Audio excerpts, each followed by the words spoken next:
سب سے پہلے حضور صلی اللہ علیہ وآلہ وسلم نے ابو لہب کی لونڈی حضرت ثویبہ کا دودھ نوش فرمایا، پھر اپنی والدہ ماجدہ حضرت آمنہ رضی اللہ تعالی عنہا کا دودھ سے سیراب ہوتے رہے۔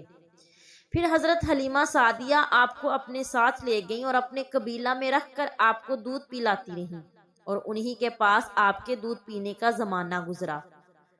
شرفائے عرب کی عادت تھی کہ وہ اپنے بچوں کو دودھ پلانے کے لیے گرد و نواح دیہاتوں میں بیچ دیتے تھے کہ صاف ستھری آب و ہوا میں بچوں کی تندرستی اور جسمانی صحت بھی اچھی ہو جاتی تھی، اور وہ خالص اور فصیح عربی زبان بھی سیکھ جاتے تھے۔ حضرت حلیمہ سعدیہ رضی اللہ تعالی عنہا کا بیان ہے کہ میں بنی سعد کی عورتوں کے ہمراہ دودھ پینے والے بچوں کی تلاش میں مکہ کو چلی۔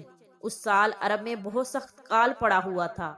میری گود میں ایک بچہ تھا، مگر فقر و فاقہ کی وجہ سے میری چھاتیوں میں اتنا دودھ نہ تھا جو اس کو کافی ہو سکے۔ رات بھر وہ بچہ بھوک سے تڑپتا اور روتا بلبلاتا رہتا تھا، اور ہم اس کی دل جوئی اور دلداری کے لیے تمام رات بیٹھ کر گزارتے تھے۔ ایک اونٹنی بھی ہمارے پاس تھی، مگر اس کے دودھ نہ تھا۔ مکہ مکرمہ کے سفر میں جس کھچر پر میں سوار تھی وہ بھی اس قدر لاغر تھا کہ قافلہ والوں کے ساتھ نہ چل سکتا تھا۔ میرے ہمراہی بھی اس سے تنگ آ چکے تھے۔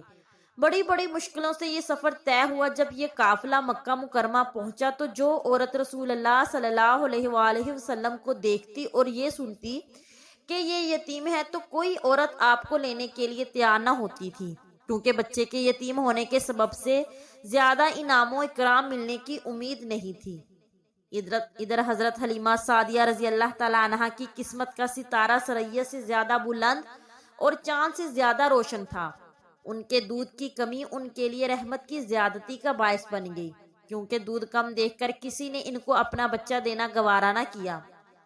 حضرت حلیمہ سعدیہ نے اپنے شوہر حارث بن عبد العزیٰ سے کہا کہ یہ تو اچھا نہیں معلوم ہوتا کہ میں خالی ہاتھ واپس جاؤں، اس سے تو بہتر یہی ہے کہ میں اس یتیم ہی کو لے چلوں۔ شوہر نے اس کو منظور کر لیا، اور حضرت حلیمہ سعدیہ اس در یتیم کو لے کر آئیں، جس سے صرف حضرت حلیمہ اور حضرت آمنہ ہی کے گھر میں نہیں بلکہ کائنات کے عالم کے مشرق و مغرب میں اجالا ہونے والا تھا۔ یہ خداوند قدوس کا فضل عظیم ہی تھا کہ حضرت حلیمہ سعدیہ کی سوئی ہوئی قسمت بیدار ہو گئی، اور سرور کائنات ان کی آگوش میں آ گئے۔ اپنے خیمہ میں لا کر جب دودھ پلانے بیٹھی تو باران رحمت کی طرح برکات نبوت کا ظہور شروع ہو گیا۔ خدا کی شان دیکھیے کہ حضرت حلیمہ سعدیہ کے مبارک پستان میں اس قدر دودھ اترا کہ رحمت عالم صلی اللہ علیہ وآلہ وسلم نے بھی اور ان کے رضائی بھائی نے بھی خوب شکم سیر ہو کر دودھ پیا، اور دونوں آرام سے سو گئے۔ ادھر اونٹنی کو دیکھا تو اس کے تھن دودھ سے بھر گئے تھے۔ حضرت حلیمہ کے شوہر نے اس کا دودھ دوہا، اور میاں بیوی دونوں خوب سیر ہو کر دودھ پی کر اور شکم سیر ہو کر رات بھر سکھ اور چین کی نیند سوئے۔ حضرت حلیمہ کا شوہر حضور رحمت عالم صلی اللہ علیہ وآلہ وسلم کی یہ برکتیں دیکھ کر حیران رہ گیا، اور کہنے لگا کہ حلیمہ تم بڑا ہی مبارک بچہ لائی ہو۔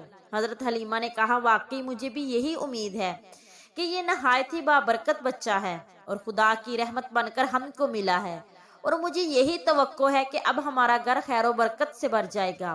حضرت حلیمہ فرماتی ہیں کہ اس کے بعد ہم رحمت عالم کو اپنی گود میں لے کر مکہ مکرمہ سے اپنے گاؤں کی طرف روانہ ہوئے تو میرا وہی خچر اس قدر تیز چلنے لگا کہ کسی کی سواری اس کی گرد کو نہیں پہنچتی تھی۔ قافلہ کی عورتیں حیران ہو کر مجھ سے کہنے لگی کہ اے حلیمہ، کیا یہ وہی خچر ہے جس پر تم سوار ہو کر آئی تھی، یا کوئی دوسرا تیز رفتار خچر تم نے خرید لیا ہے؟ الغرض ہم اپنے گھر پہنچے، وہاں سخت قحط پڑا ہوا تھا، تمام جانوروں کے تھن میں دودھ خشک ہو چکے تھے، لیکن میرے گھر میں قدم رکھتے ہی میرے بکریوں کے تھن دودھ سے بھر گئے۔ اب روزانہ میری بکریاں جب چراگاہ سے گھر واپس آتی تو ان کے تھن دودھ سے بھرے ہوتے، حالانکہ پوری بستی میں اور کسی کو اپنے جانوروں کا ایک قطرہ دودھ نہیں ملتا تھا۔